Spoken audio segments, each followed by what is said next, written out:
Hello, good morning, good afternoon, or good evening, depending on where you're joining from. Thank you for joining our weekly live stream about digital transformation. Today, we're going to talk about managing business processes during digital transformations and ERP implementations. I'll introduce our guest here in just a moment, but we have a client of Third Stages that's on the interview with us here today that'll be talking about this and helping us unpack this important topic. My name is Eric Kimberling. I'm the CEO of Third Stage Consulting, and we're an independent consulting company that helps clients throughout the world with their digital transformation journeys, including their digital strategies, their implementation planning, as well as the actual PMO and organizational change behind the implementations. This is the podcast that covers everything related to digital transformation. We do these live interviews every Tuesday, same time, same place. We're streaming to YouTube, LinkedIn, X, Twitter, or X, Facebook, TikTok, etc. So wherever you're joining from today, thanks for being here. And we are going to get to audience questions here today. So I'd love to hear from the audience any questions you might have along the way as it relates to business process management. And so feel free to drop any questions you have along the way in the chat. Speaking of the chat, I'd love to hear what city and country you're all joining from. We tend to draw a global audience here, so I'd love to hear what city and country you're joining from today. I'm joining from Denver, Colorado. I'll let our guest say where he's from here in just a moment. Love to hear where you're from. So please drop that in the chat, and you can use that same chat feature to ask any questions along the way, and we'll get to those questions as we get through the discussion. Secondly, this podcast is being recorded live, so thank you for being here. We're actually going to take this live recording and make it part of our weekly Transformation Ground Control podcast.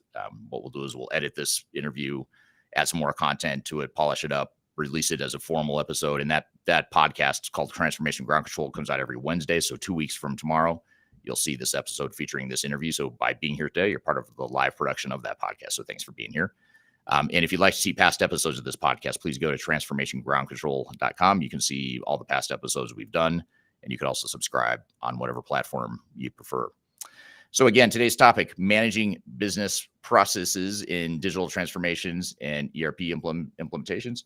And joining me today is Scott McAdams from Victaulic. So Scott, thanks for being here today. Thanks, Eric. It's great to be here with you. Yeah, great to have you, and appreciate you being here. Before we jump in, I'd love to hear what's a little bit about your background and what it is you do at Victaulic and sort of how you grew up in this space.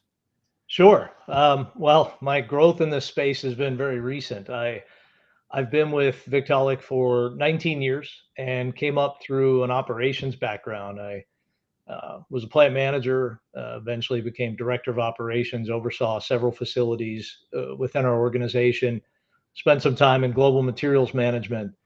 And then about 7 months ago, the executive team came to me and said, hey, we'd really like to have you head up this effort in our ERP transformation. And so I've shifted over now into completely new ground for me.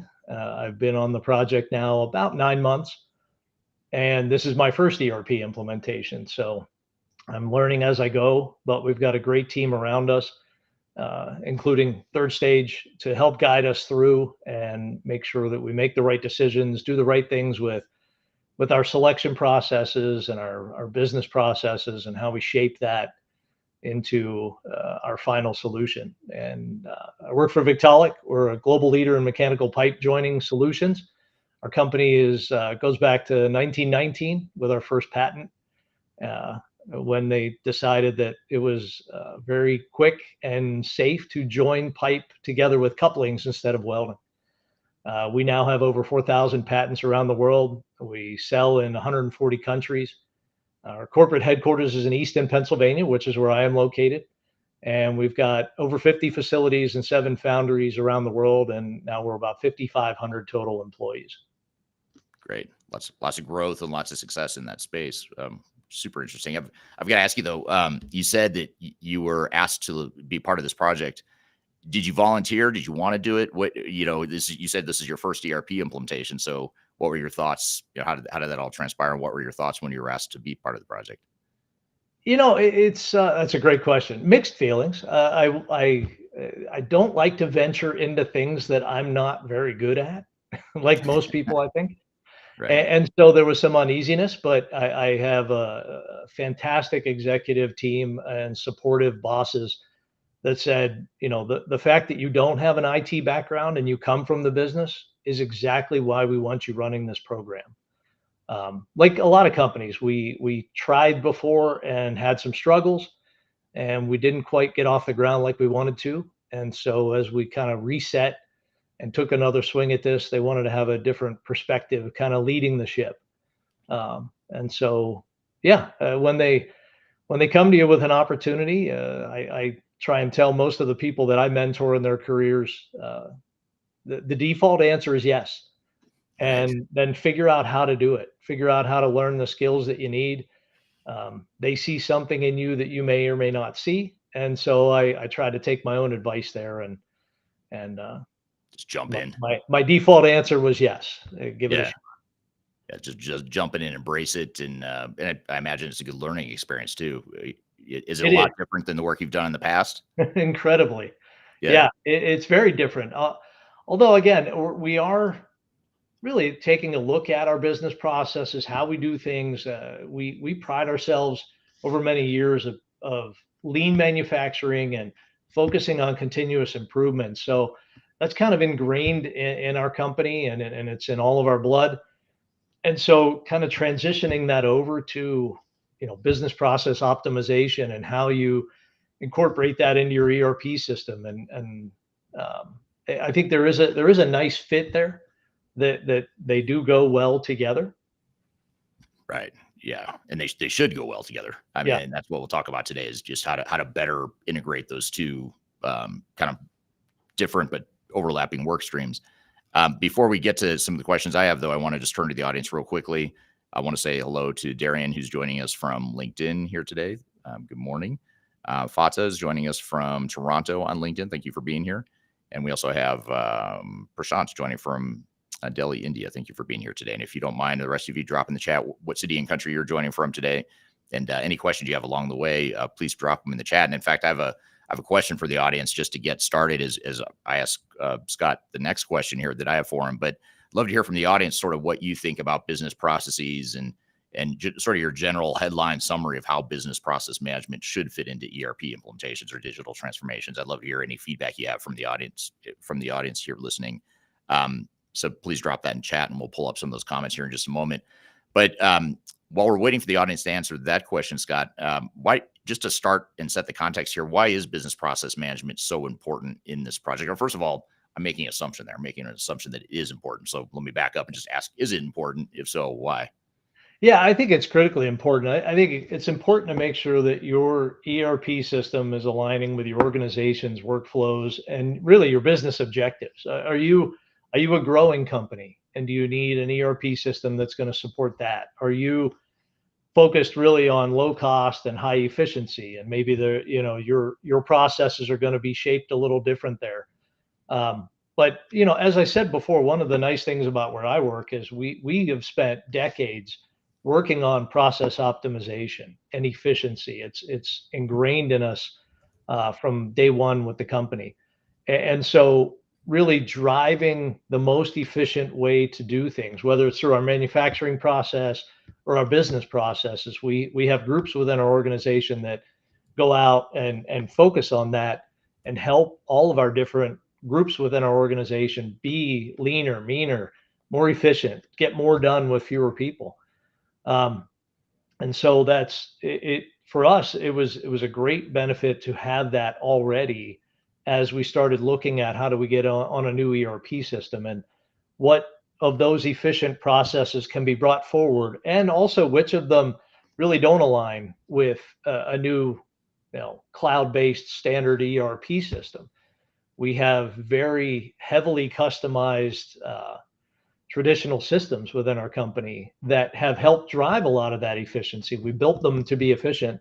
And so really getting, the organization around taking a look at those business processes and determining how do you transfer that forward Mm, into a new system where you really don't want to have heavy customization.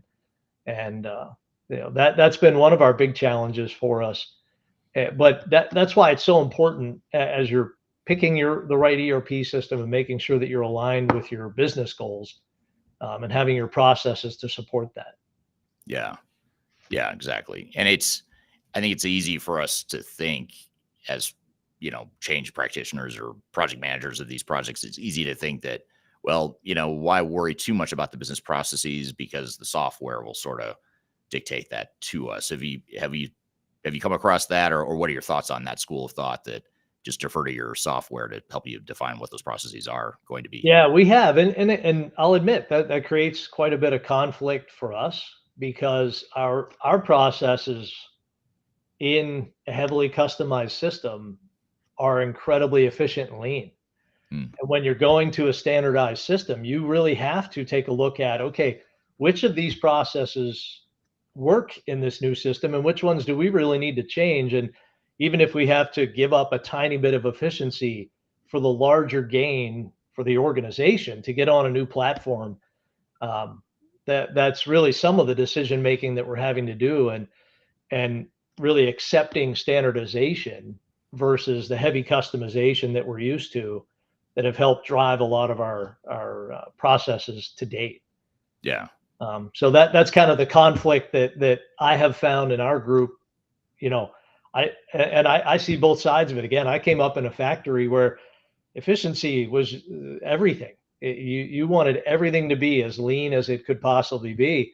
And so to tell somebody, well, I need you to give up a little bit there, and these steps are going to be a little more manual. But when you look at the big picture, we're far better off as an organization have being on this new platform.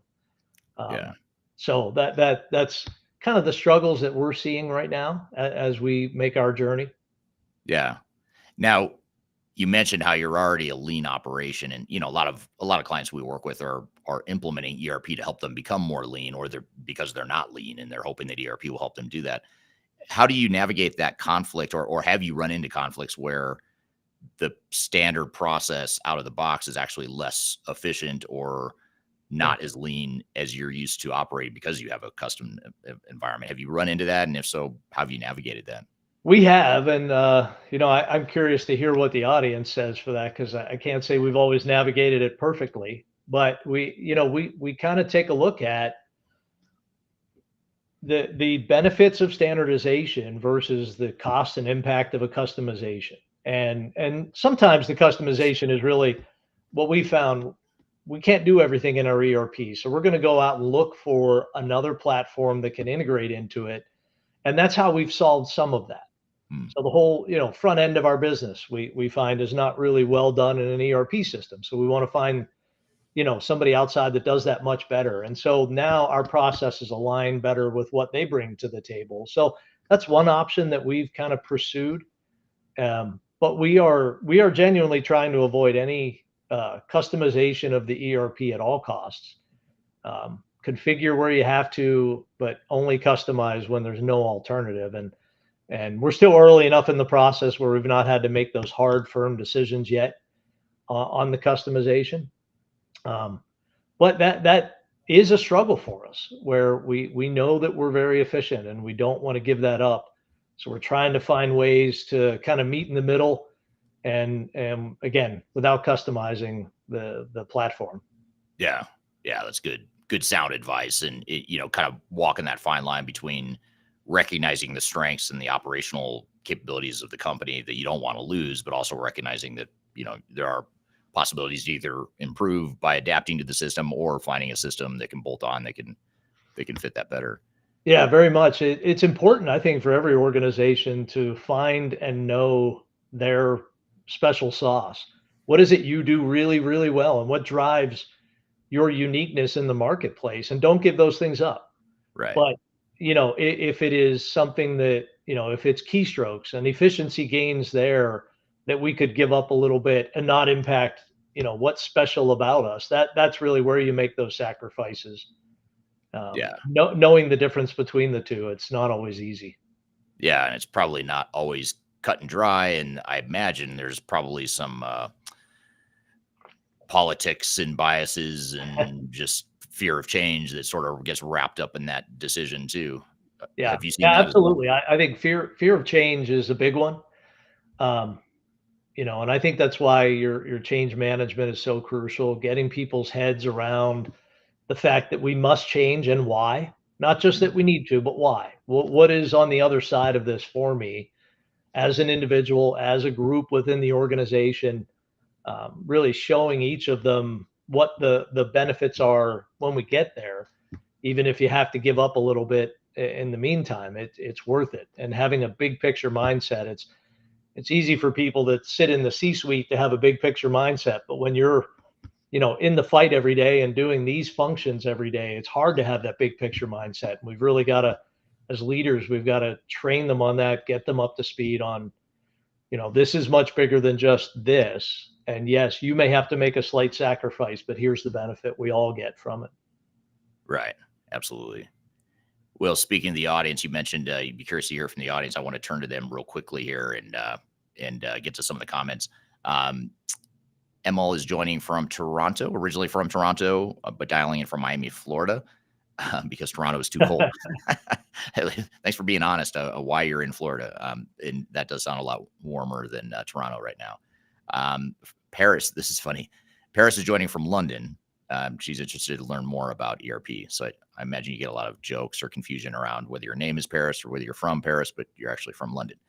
So thank you for being here today, Paris. We have someone joining from Kelowna, British Columbia, and a couple comments here that people have chimed in on. Actually, let me say hello to someone else joining us from Belgium. So thank you for being here. Sorry, I don't see your name there, but someone is joining us from Belgium. And then here's a couple of comments here I want to get to. Oops, that's my question. We don't need that one. This comment is from Anastasia, and Anastasia says BPM should feed into any automation initiative, which I agree. So that's a great comment here. Here's a question from Amy on LinkedIn.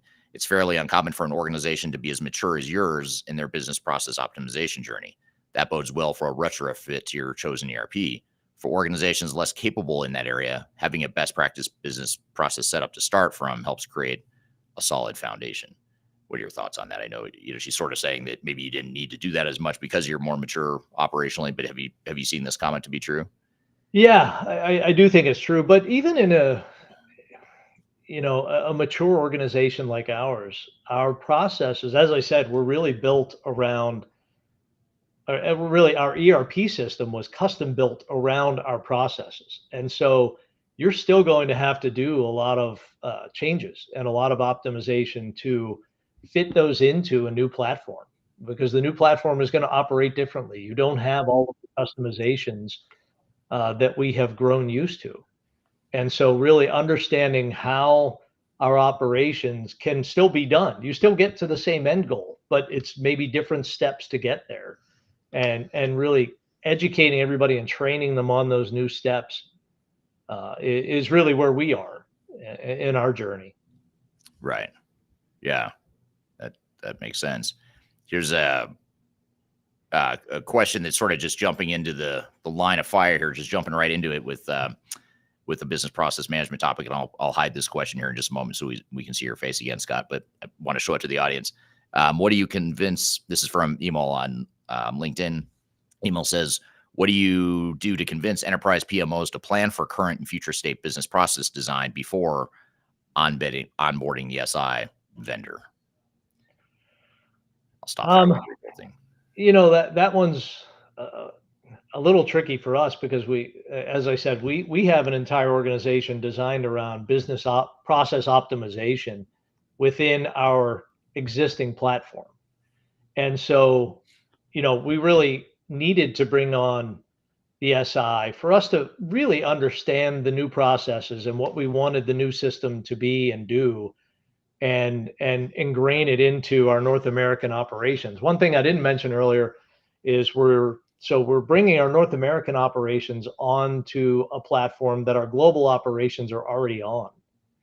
And so we have some unique experience there because our global operations are already on the platform. They know the processes. And so what we end up with, and where some of the conflicts lie, is because we're so much more efficient in North America on the existing platform, merging that with a less efficient operation and processes outside the US posed a pretty big challenge as we went about this the first time. And so we're kind of taking a different approach now, bringing North America onto the platform.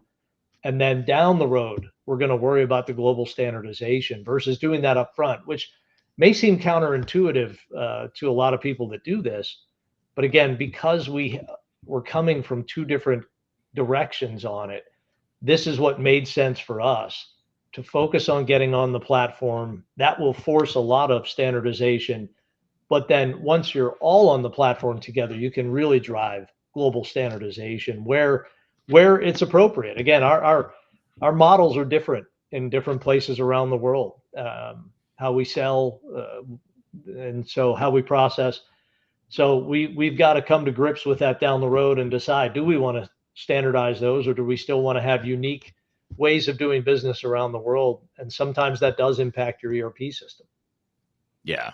Yes. And it's not one size fits all or one answer across the company. I mean, it sounds like what you're saying is there's some instances where one path is better, the better option. There's other parts of the business where it doesn't make sense to standardize. Yeah, Um, exactly. Here's an interesting comment that I'd love to get your feedback on. This is actually from Deja. I hope I'm pronouncing your name right. Deja, who's, by the way, is joining us from Atlanta. So thank you for being here today. And Deja has the question here. Great point here. Great question.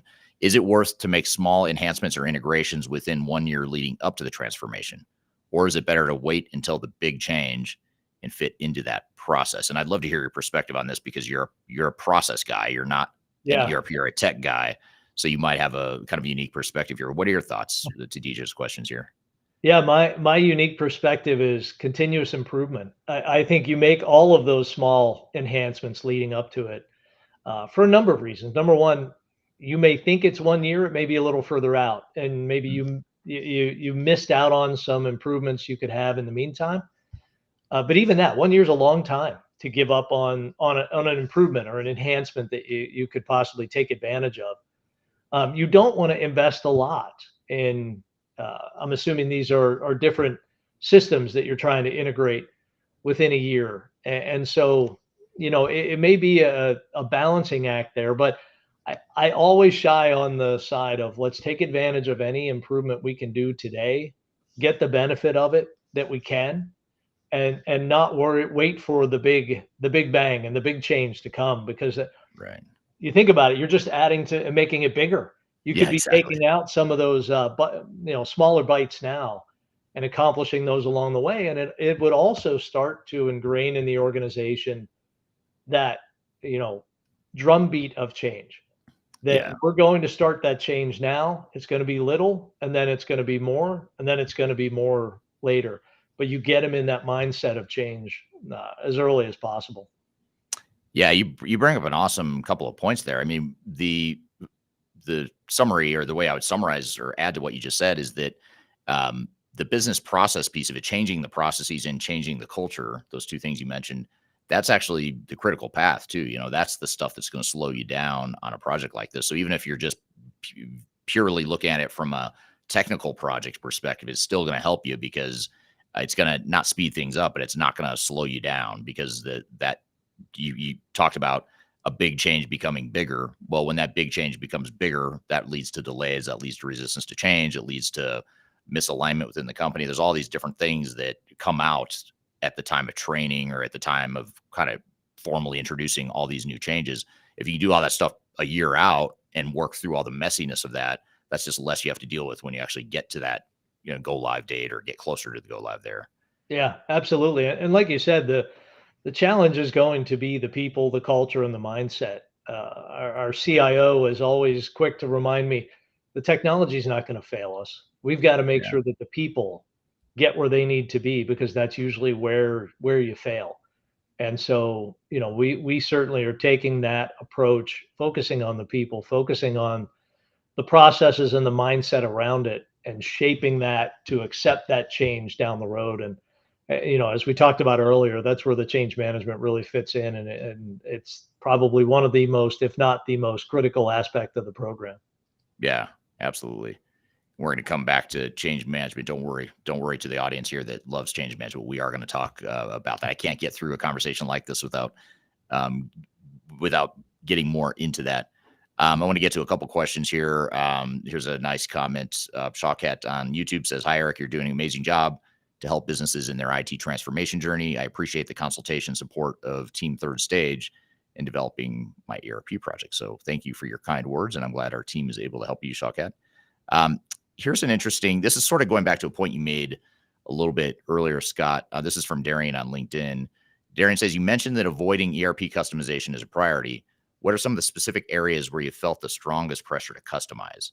And how are you evaluating those trade-offs? And if I could maybe just add a little, maybe another dimension to that, are there certain functions, just at a high level without giving anything too secret away or whatever, are there certain functions or sort of processes or workflows where you felt like those were particularly vulnerable to a mismatch between what you had that was already a strong process versus what an ERP system might fall short on? Yeah, absolutely. And first, good morning, Darian. I appreciate the question. Um, yeah, I would say for us, it's really around the front end of our business, the way we take in orders and process orders and manage those orders. We have, uh, like I said, a pretty heavily customized, incredibly efficient way of doing that today. And what you find is that that's not really the specialty of a lot of ERPs. And so, that's where a lot of the struggle has been and the pressure has been to customize, because again, a tremendous amount of efficiency gains between our different operations, and those that are using these existing tools versus those that are already on the platform. And so we're having to really come up with, how do we want to handle that without customizing the ERP system? That again, that's, we're not doing it. It's forbidden. We're not touching the core process there. And so looking at other alternatives outside of the ERP that integrate well and give you back most, if not all, of those efficiency gains. And there are, wonderful platforms out there that do order management systems and e-commerce very well. And so evaluating which of those is right for us is really what we're working through. And that's kind of where the challenge has been. But again, these are great challenges. I'm really happy that we have such efficient processes and people that want to fight for those processes, because they built them over many years, and that's how our organization has got to where it is today. And in order to make that step into the future and be able to scale up our business to grow even more, we need to get on a new platform, and we need to get on platforms that are going to support that. And so Yeah. that's kind of where we are right now in that journey. Right. Now, what about, we touched on this a little bit, but I want to go a little deeper here on looking at, let's talk about current state versus future state. Sure. How much time, what advice would you give to someone trying to figure out how much time should I spend on current state? Should I spend any time on current state? Should I worry about current state? Should I just focus on future state? How do you navigate that balance? We talked about the balance between standardizing and adjusting to the ERP software versus the way your processes were. But if we set that aside and shift gears and look at just current and future state in general, what's your advice to companies trying to figure out how to address those two different parts of business processes? Yeah, no, and my answer is, it's critically important to know your current state. And whether you work in an organization that is constantly reviewing that, again, I would put us in that category where it's always being looked at, always being reviewed, and trying to find ways to do it better and more efficiently. Or whether you're an organization that really, I don't know, we have a process, we don't really, we've been running it that way for years. It's important to know what your process is, what your steps are, and ultimately what your business requirements are for a new system. So that's really why it's important to have that current state thoroughly understood. Whether you do that through mapping or whether you do that through other ways, can be different for the business. But knowing what those steps are, and the easiest way is through mapping, but knowing what your processes are in your system today will help drive what you want them to be in the future, and finding areas in there where you maybe have bottlenecks, or maybe have, some challenges along the way that you can address as you're transforming into a new system. um, Knowing where they are and being able to go after them, I think, is critical for being more efficient on the other side of it. And so again, building your Mm, future state around where those bottlenecks are and addressing them, but also what your company's business goals are and business objectives are. So it is critically important to see that current and future state both. Yeah. And in my experience, I'm curious to hear what you think if this resonates or if you have a different perspective. But it seems as though with a lot of clients, by looking at the current state, there's some unintended secondary benefits of doing that. I mean, one is that from a change management perspective, you're able to better plot out or map how people's jobs are changing, and you're able to help them more effectively through the change journey if you know where they're starting from. If you don't know where they're starting from or you don't fully understand the current state, you can't just throw out the future state and expect that people are going to somehow understand that if you repeat it enough. They need to understand how it relates to what they do today, first of all. And then second of all, just by asking people how they do things today, I feel like it's almost like not therapy necessarily. Maybe it is organizational therapy. It's like you're listening and understanding how they've built these robust, complex, convoluted processes because they didn't have good tools to Right. work with. And understanding that goes a long way from a change management perspective because people now feel like, okay, Scott understands. He's not just the process guy coming in to tell me how I have to change everything or throw everything out the window. He actually understands. He asked me how I do things today, whatever. It may still change. It probably is still going to change, but at least he understands now where I'm starting from. Have you seen that to be true, or have you seen that Yeah, phenomena at all? absolutely. And I think not also just that you care enough to ask them what their process is, and now they feel engaged in the program. That Yeah. if you didn't do that and you're just working on the future state and you're not pulling them in, they're going to feel less inclined to buy into it.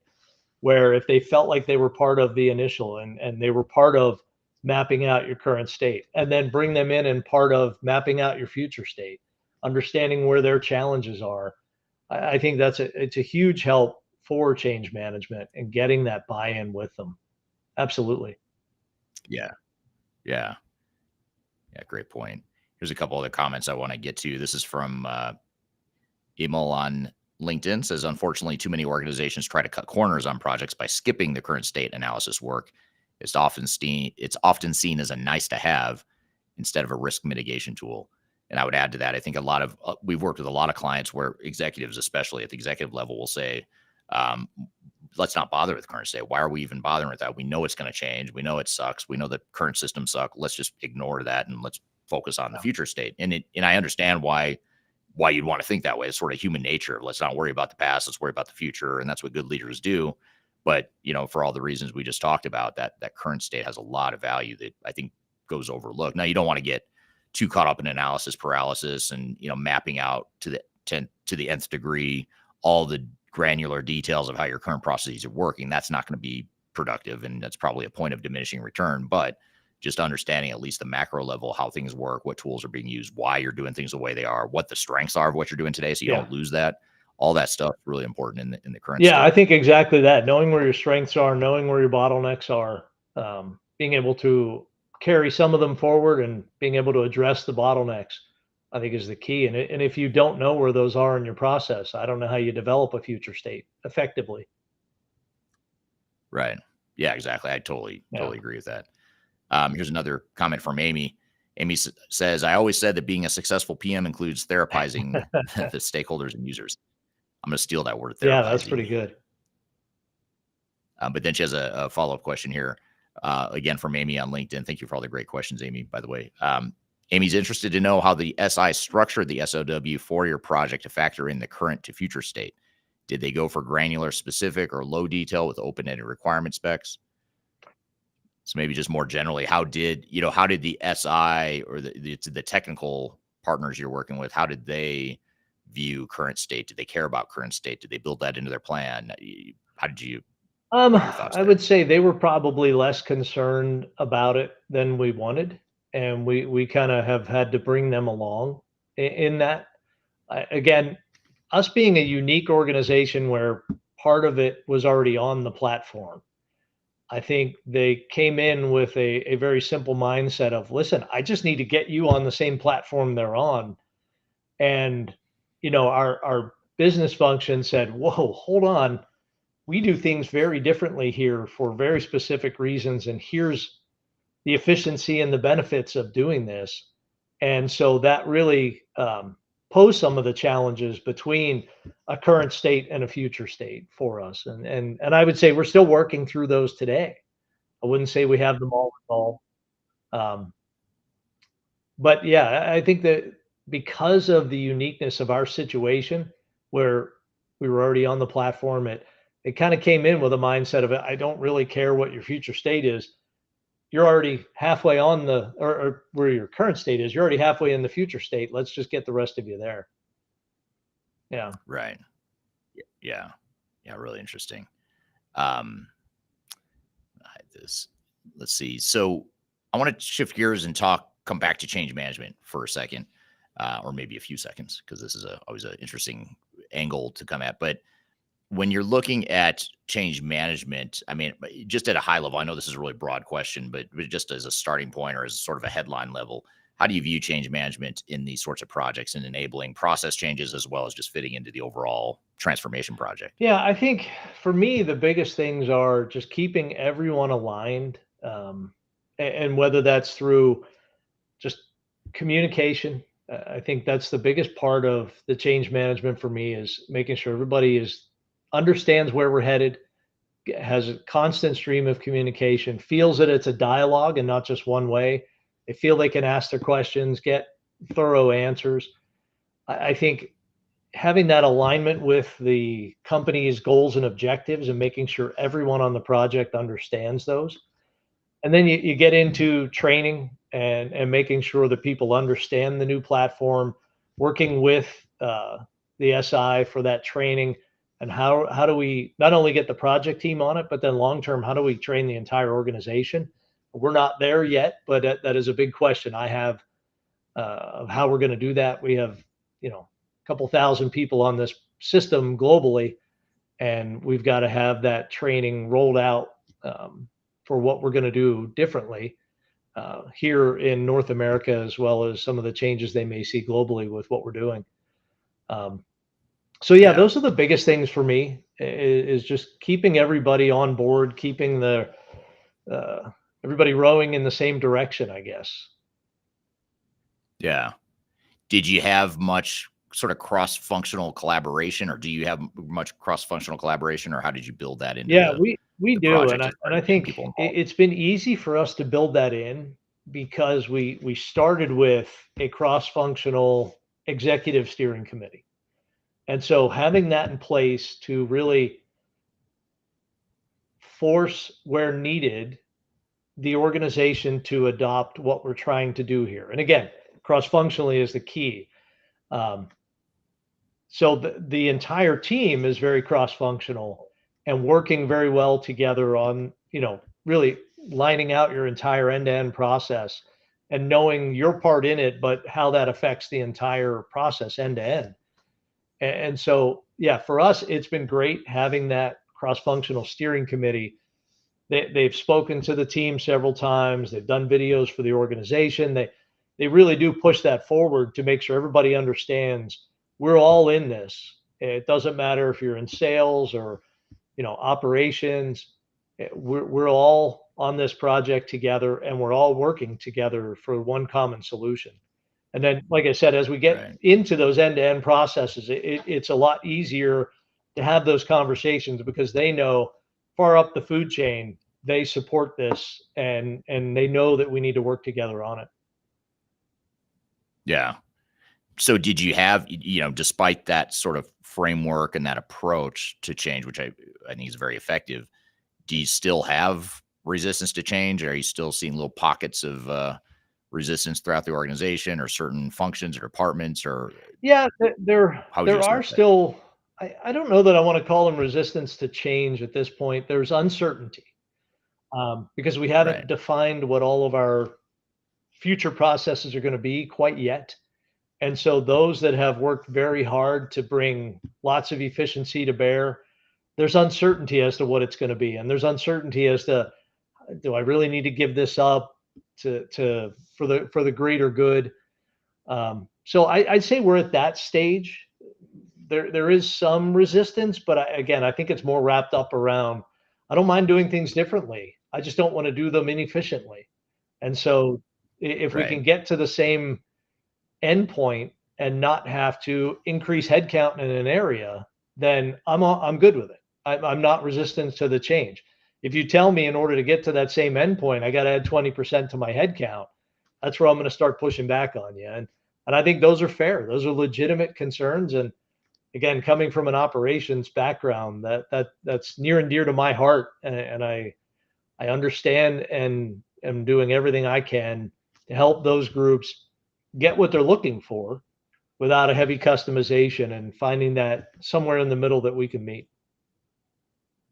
Right. Right. Here's an interesting question from Darian again on LinkedIn. Darian says, as you move towards your future state, how are you ensuring that decisions made today won't create roadblocks for scalability down the line? So in other words, rather than just looking at what's the optimal current state for us today, how do you think beyond that and think, well, what about 5 or 10 years from now? What kind of process do we need to put in place now to prepare for that scale and growth Yeah, later and I on? think that goes to our core principle of not customizing.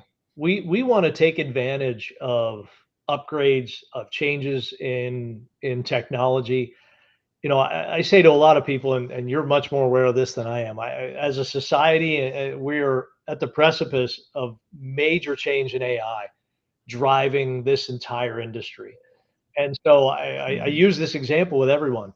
Everywhere you customize or you build something internally, you're giving that up, because you're not going to be able to drive those changes internally where you're partnering with a major corporation that does this, and they have entire groups in their organization driving AI, and putting that change out through future upgrades. And we want to take advantage of that. We want to ride that wave.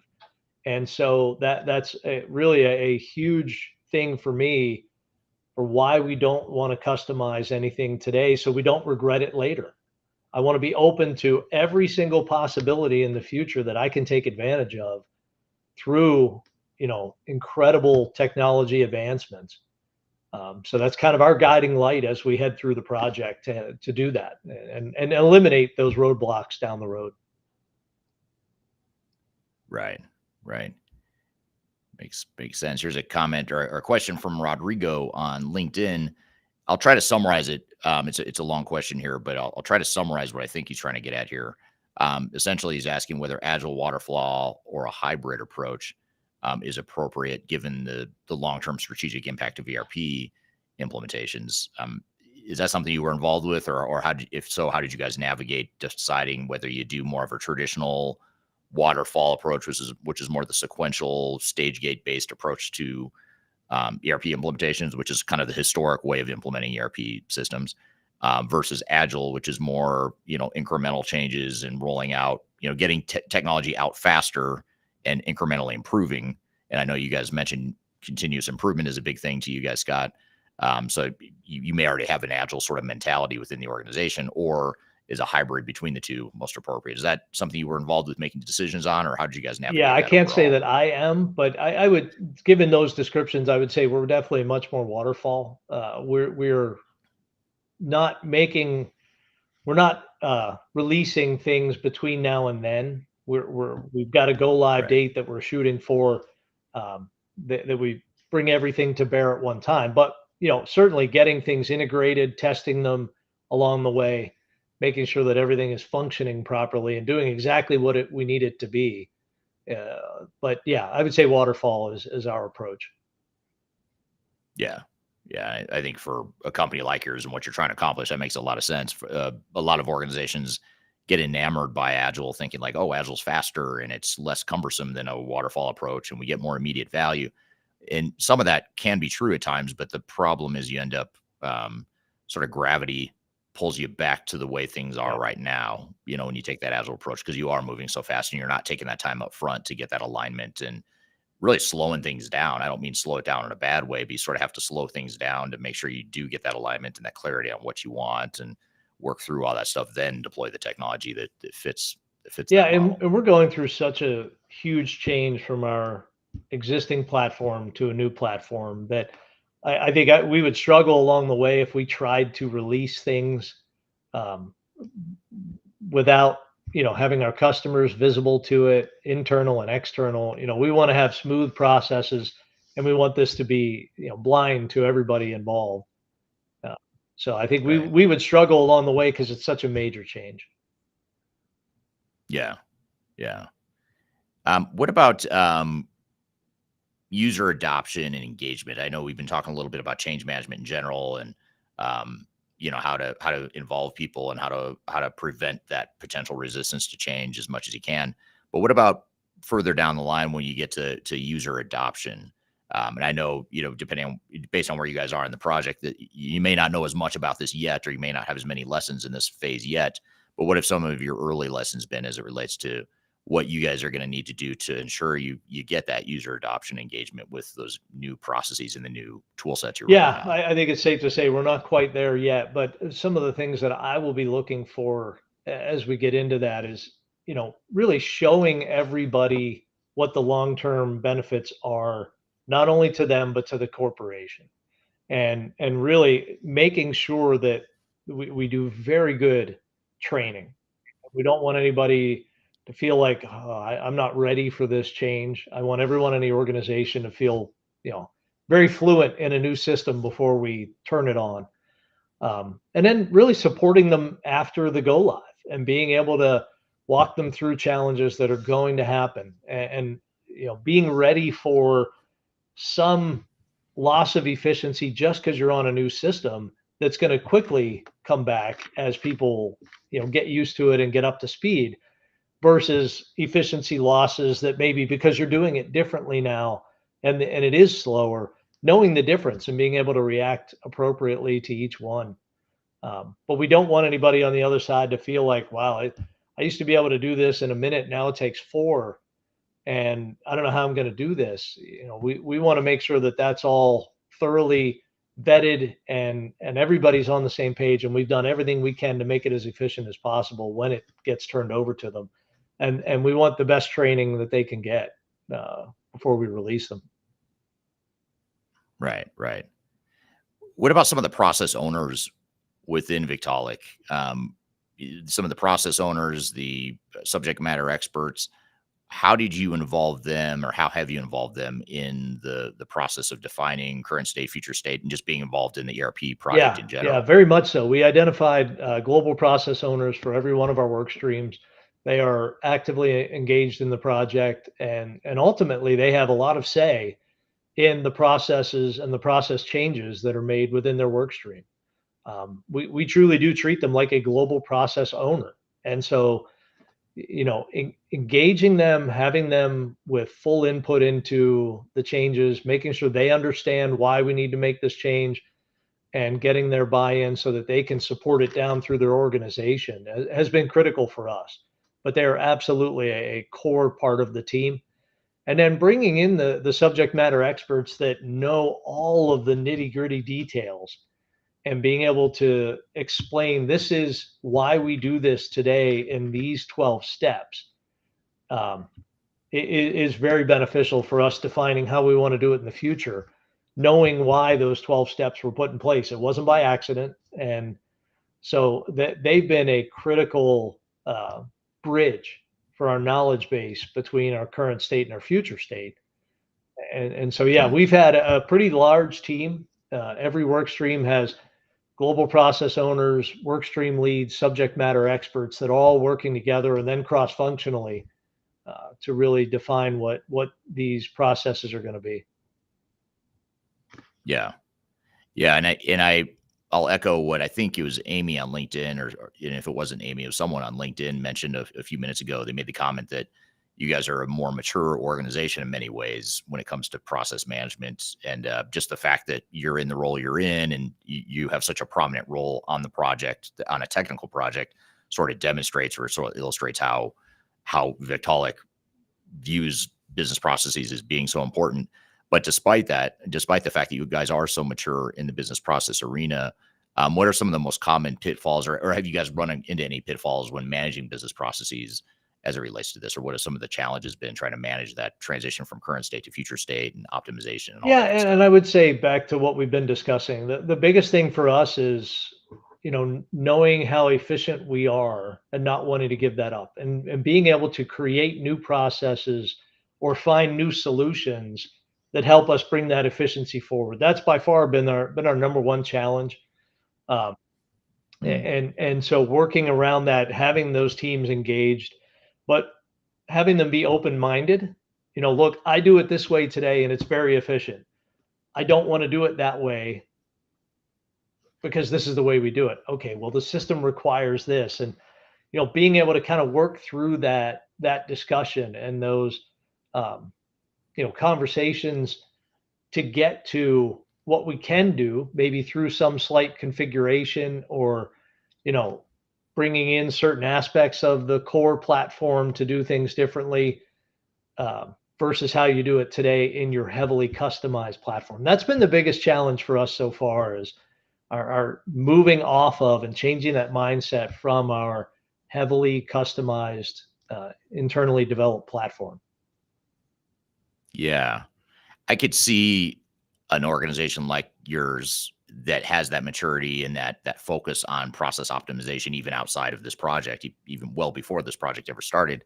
I could see that being a strength, but I could also see it having a dark side too, to where there's sort of a perception that, hey, we are lean, we are mature in our business processes, we have optimized our processes. This software over here is not optimized. The software is not. And in some cases that may be true, but there may be other cases where, well, okay, maybe that's not true, or maybe there is a way to reconcile the two more so than the average process person might think. Have you seen Yeah, that to be true at all? absolutely. And the one thing, you get into finance, purchasing, a lot of things that are just standard. There's no challenges there. You're going to adopt it. It's going to run the same way. Very standardized processes like that.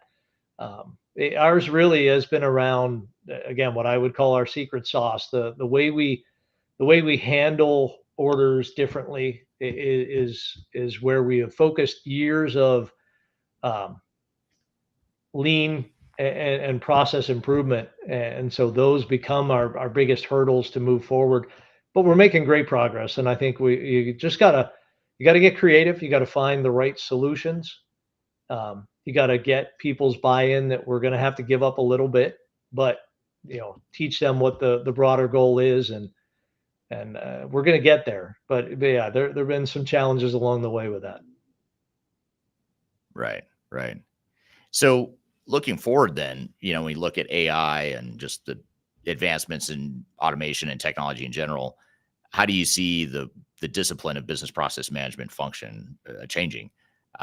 Did you see your job changing, or how do you see your job changing in your field of work changing as a result of AI and other emerging technologies? I think it's going to bring automation to bear and do things much faster. I think getting critical data points on your current process, and understanding where the bottlenecks are simpler, being able to leverage that technology to point you where you should be focusing your efforts on improvement, I think is where it brings the most benefit.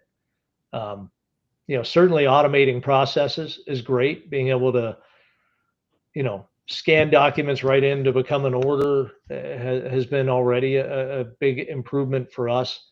But I think as we look forward, I really do think it's going to be analyzing your processes at a level and at a speed that is really hard to comprehend today.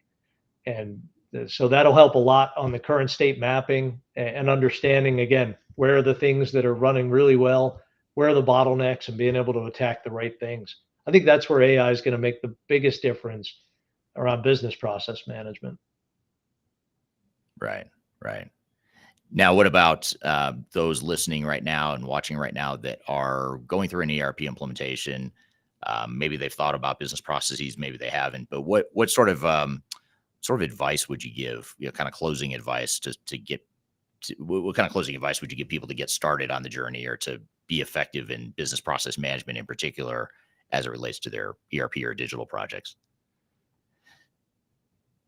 I'm sorry, was that for me or for the audience? Oh, No, oh, for you. I'm sorry. I was trying Yeah, to read yeah. some of the comments at that time. You told me I was going to get distracted by the comment. I did. I warned you. There's a lot of. It's a Yes, chatty group, yes. which I like, but it can be We'll distracting too. edit that out earlier. Can you So ask that again? yeah, well, that's funny. I always tell people that too. I'm like, don't you can watch the chat go if you want, but it can be distracting, and you fell right into it. You Yeah. almost made it through though without it. But I was asking, like, what one piece of closing advice would you leave to um project team members that are about to go through an implementation, or maybe they're going through it right now, what's the closing advice you'd leave them with on the biggest things they need to know about business process management as it relates Yeah, to I their think, project? prioritizing your process alignment over the customization. Again, I've talked about it several times. Knowing where your uh, special sauce is and fighting to retain that, but not clinging on to what can be standardized through a new platform. Um, don't get Right. hung up on it. We've done it this way for many years, and we know that it's the right way because there's a new future out there. And as I said, if you can get to the same end point, just with different steps along the way, you've still gotten to the same end point. So understand those steps along the way, and how you were doing it may not be the way that works best with your ERP.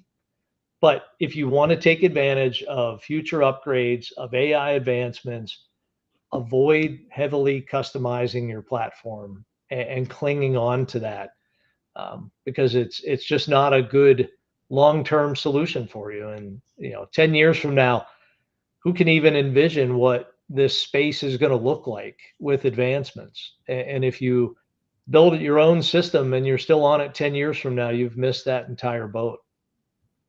So that's the biggest thing for me, is really understanding what your processes are, and standardizing everywhere that you can, and customizing only where absolutely necessary. Yeah, it's great Yeah. advice, and really appreciate you coming on here today, Scott, to talk about your experience, especially given the fact that you're not a traditional tech ERP guy. It's good to hear your perspective coming at it more from the business and the operational side of things. I love that perspective, and really appreciate you Yeah. being here Thank you today. for having me. It So was thank a great conversation, and thank you to the audience. Great questions. I appreciate it. Yeah, yeah, perfect. Yeah, and to echo that, thank you to the audience. Really good questions here, and hopefully you found this helpful. And there's so much more we could talk about. Whether it's around change management or implementation strategies. I mean, there's so much we didn't get to, but this is a great start to a conversation around that. How can people learn more about Victaulic, and how can they connect with you, Yeah, Scott? Victaulic.com is the best way. Again, we're a private company, and we're really proud of our longevity and our growth. It's a great company to work for, and we're really looking to grow this business into the future, and really be able to scale up through our ERP. You can find me on LinkedIn, and happy to consult with anybody there. Yep. Scott Adams. If you search Scott Adams, Victaulic, and Victaulic is spelled Victaulic. For a long time, I made the mistake of having two L's in there. But it's Victaulic. So if you search Scott Adams, is a fairly common name, but if you search Scott Adams Victaulic, you'll find Many me. years ago, they combined the Um, words victory and hydraulic into the company name of Victaulic. I Yeah. did not know that. Wow. I feel like that's something I should have known before now, but but that's a good story. I'm glad I know that now. Well, good. Well, thanks again for being here. Thanks to the audience. If you like this conversation, you like conversations like these, we do this every week, same time, same place, wherever you're watching or listening right now. We'll be here again next week with a different transformation topic. Next week, we're going to talk with Marcus Harris about the legal implications of digital transformations and the contracts behind it, especially as it relates to AI and intellectual property. We're going to get into that a little bit more next week with Marcus Harris. And then 2 weeks from today, we'll have another client of ours on the show from Boston Dynamics. Chad Wright is the CIO there, and we're going to talk about robotics within manufacturing. So that'll be a good conversation too. So those are just two of the guests coming up. But every Tuesday we do this, same time, same place. This interview will get polished, edited, and we'll add some new content to it. We'll re-release it as a formal polished podcast episode in 2 weeks. So go to transformationgroundcontrol.com if you'd like to check all the past episodes of that podcast. We've been doing it now for about 4 years, 200 plus episodes. So be sure to check it out. There's a lot of good guests out there, and another great guest here today. And appreciate, Scott, you being here. Appreciate everything from the audience. Hope you all have a great week, and we will see you all Thank next you. time. Take care. Take care.